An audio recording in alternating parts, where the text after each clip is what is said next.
The locomotive, its great funnel emitting a weird light, with its sharp bell, and its cowcatcher extended like a spur, mingled its shrieks and bellowings with the noise of torrents and cascades, and twined its smoke among the branches of the gigantic pines.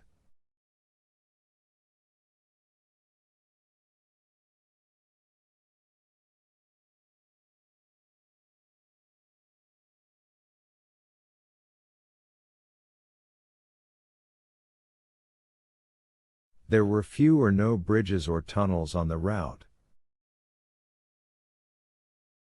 The railway turned around the sides of the mountains, and did not attempt to violate nature by taking the shortest cut from one point to another.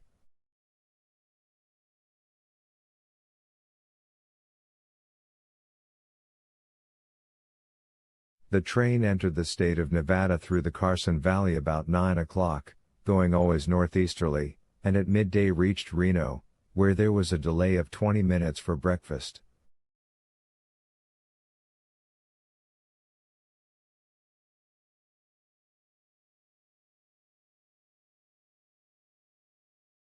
From this point the road, running along Humboldt River, passed northward for several miles by its banks, then it turned eastward, and kept by the river until it reached the Humboldt Range, nearly at the extreme eastern limit of Nevada.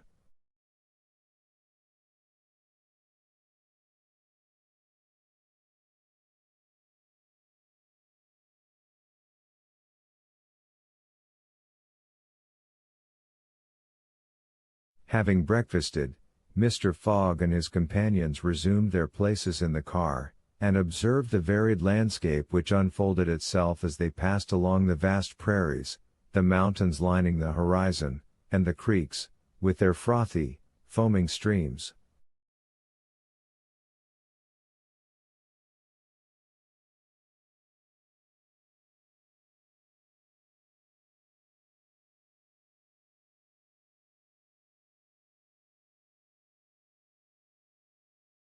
Sometimes a great herd of buffaloes, massing together in the distance, seemed like a movable dam.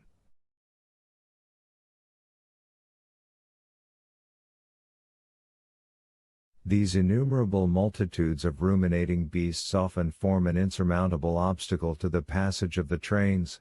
Thousands of them have been seen passing over the track for hours together, in compact ranks.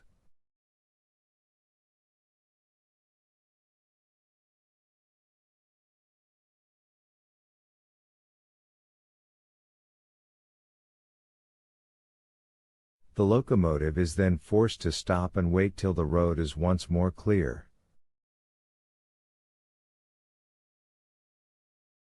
This happened, indeed, to the train in which Mr. Fogg was traveling.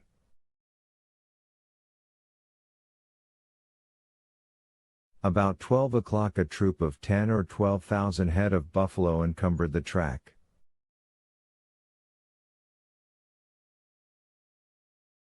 The locomotive, slackening its speed, tried to clear the way with its cowcatcher, but the mass of animals was too great.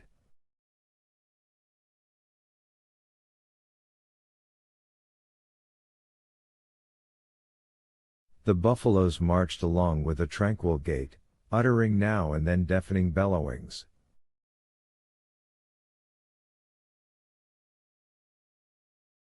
There was no use of interrupting them, for, having taken a particular direction, nothing can moderate and change their course. It is a torrent of living flesh which no dam could contain.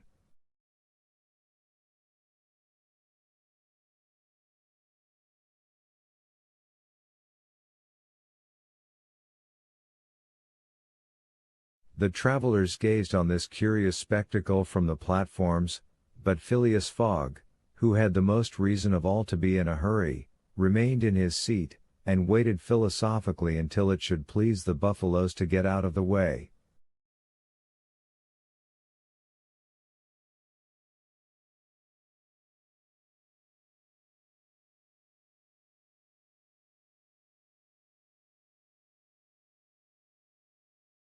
Passepartout was furious at the delay they occasioned, and longed to discharge his arsenal of revolvers upon them.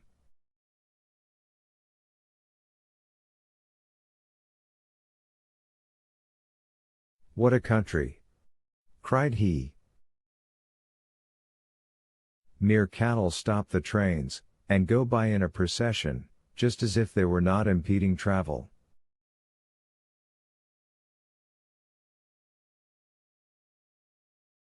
Parbleu! I should like to know if Mr. Fogg foresaw this mishap in his program. And here's an engineer who doesn't dare to run the locomotive into this herd of beasts.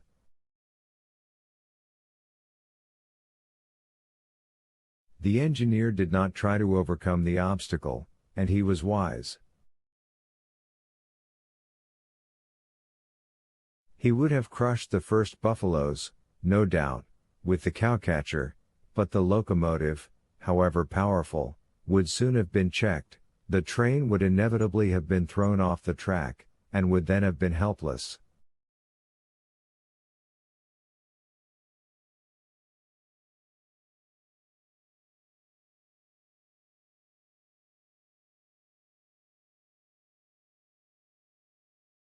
The best course was to wait patiently, and regain the lost time by greater speed when the obstacle was removed.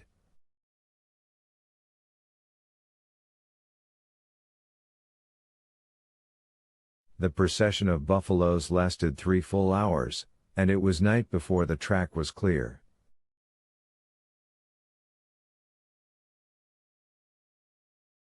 The last ranks of the herd were now passing over the rails, while the first had already disappeared below the southern horizon.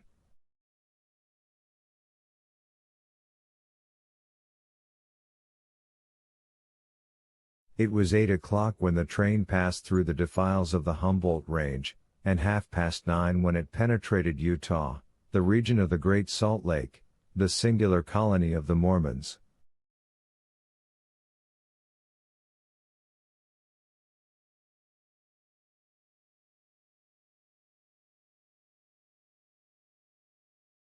Chapter 27, in which Passepartout undergoes, at a speed of 20 miles an hour, a course of Mormon history.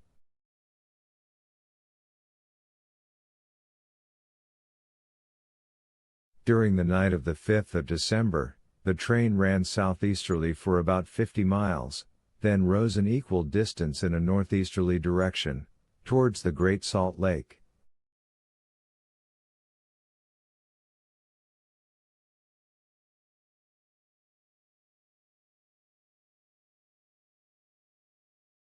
Passepartout, about 9 o'clock, went out upon the platform to take the air.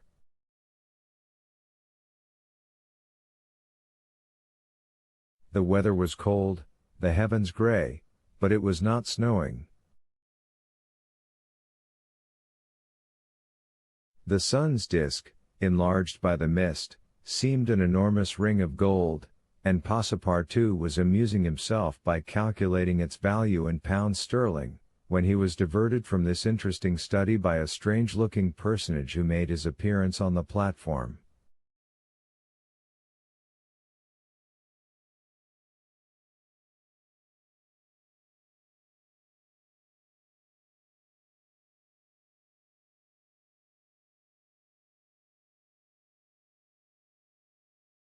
This personage, who had taken the train at Elko, was tall and dark, with black mustache, black stockings, a black silk hat, a black waistcoat, black trousers, a white cravat, and dogskin gloves.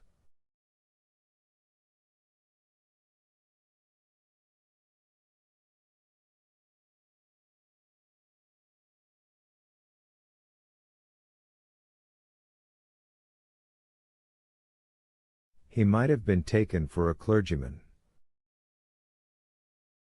He went from one end of the train to the other, and affixed to the door of each car a notice written in manuscript.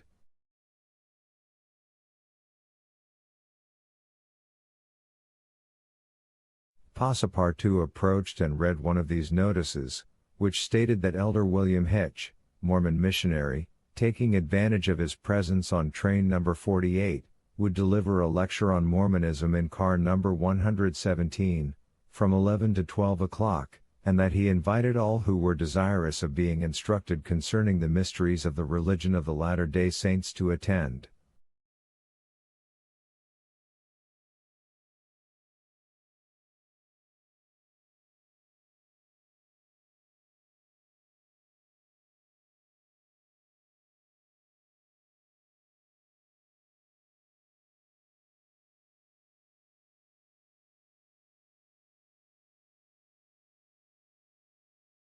"I'll go," said Passepartout to himself.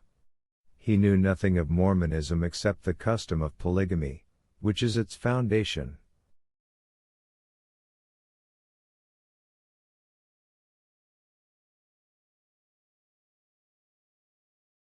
The news quickly spread through the train, which contained about 100 passengers, 30 of whom, at most, attracted by the notice, ensconced themselves in car number 117.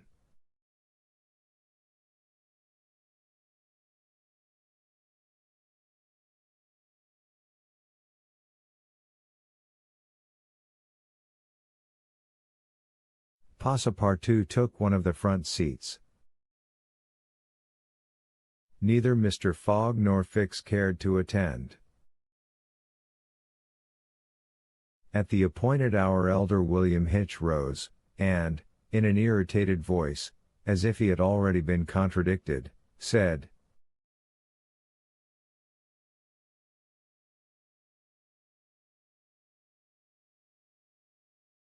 "I tell you that Joe Smith is a martyr, that his brother Hiram is a martyr, and that the persecutions of the United States government against the prophets will also make a martyr of Brigham Young."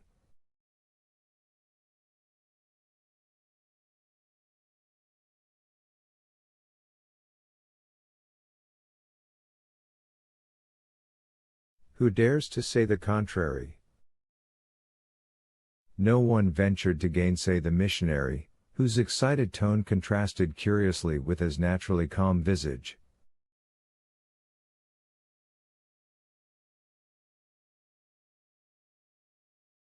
No doubt his anger arose from the hardships to which the Mormons were actually subjected.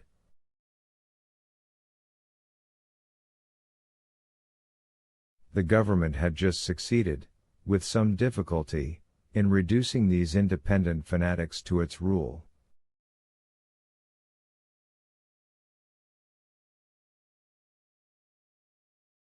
It had made itself master of Utah, and subjected that territory to the laws of the Union, after imprisoning Brigham Young on a charge of rebellion and polygamy.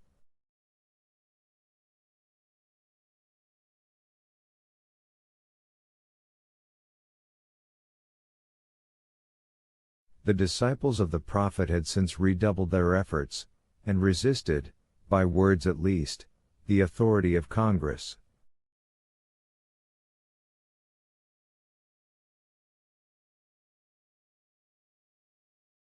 Elder Hitch, as is seen, was trying to make proselytes on the very railway trains.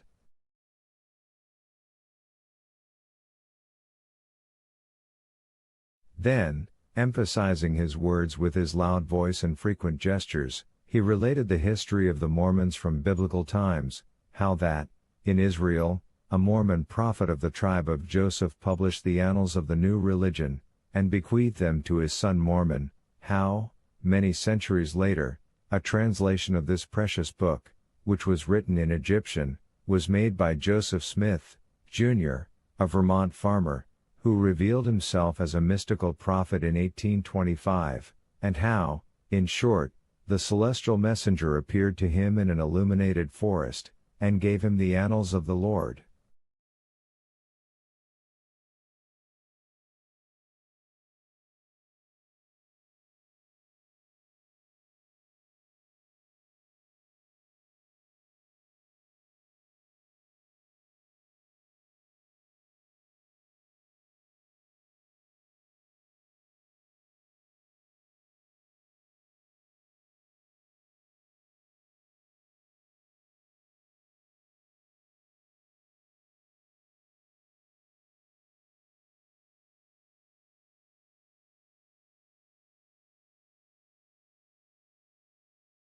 Several of the audience, not being much interested in the missionary's narrative, here left the car, but Elder Hitch, continuing his lecture, related how Smith, Jr., with his father, 2 brothers, and a few disciples, founded the Church of the Latter-day Saints, which, adopted not only in America, but in England, Norway, and Sweden, and Germany, counts many artisans, as well as men engaged in the liberal professions, among its members, how a colony was established in Ohio, a temple erected there at a cost of $200,000, and a town built at Kirkland, how Smith became an enterprising banker, and received from a simple mummy showman a papyrus scroll written by Abraham and several famous Egyptians.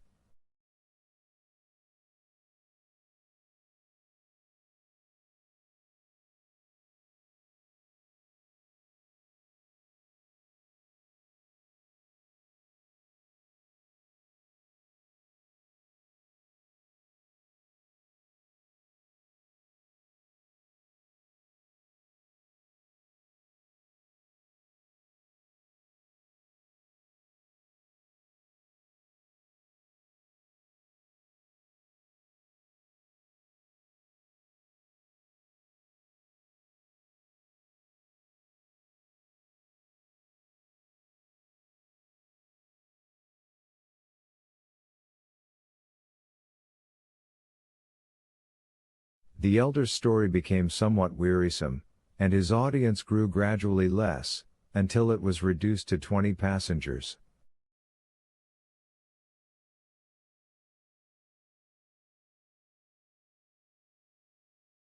But this did not disconcert the enthusiast, who proceeded with the story of Joseph Smith's bankruptcy in 1837, and how his ruined creditors gave him a coat of tar and feathers, his reappearance some years afterwards, more honorable and honored than ever, at Independence, Missouri, the chief of a flourishing colony of 3,000 disciples, and his pursuit thence by outraged Gentiles, and retirement into the far West.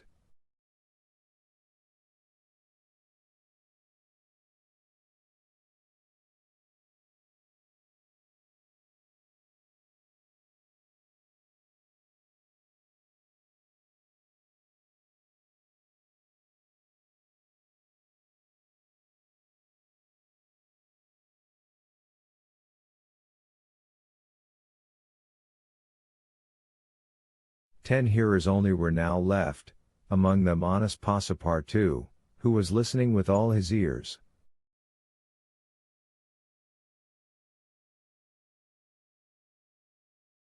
Thus he learned that, after long persecutions, Smith reappeared in Illinois, and in 1839 founded a community at Nauvoo, on the Mississippi, numbering 25,000 souls, of which he became mayor, chief justice, and general-in-chief, that he announced himself, in 1843, as a candidate for the presidency of the United States, and that finally, being drawn into ambuscade at Carthage, he was thrown into prison, and assassinated by a band of men disguised in masks.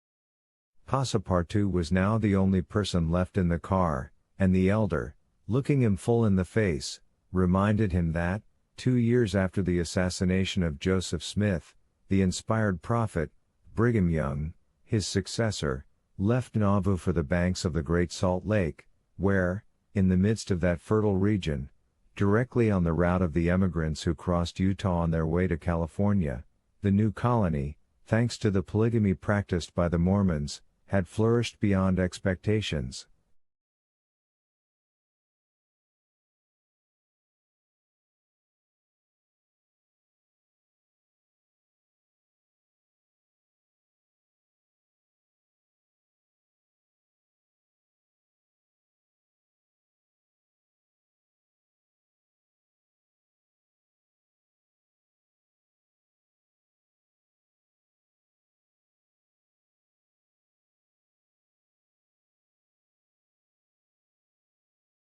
And this, added Elder William Hitch, this is why the jealousy of Congress has been aroused against us.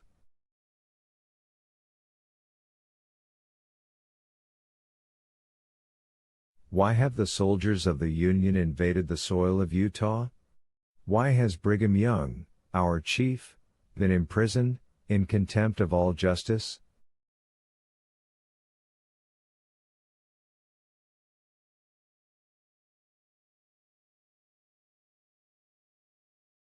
Shall we yield to force?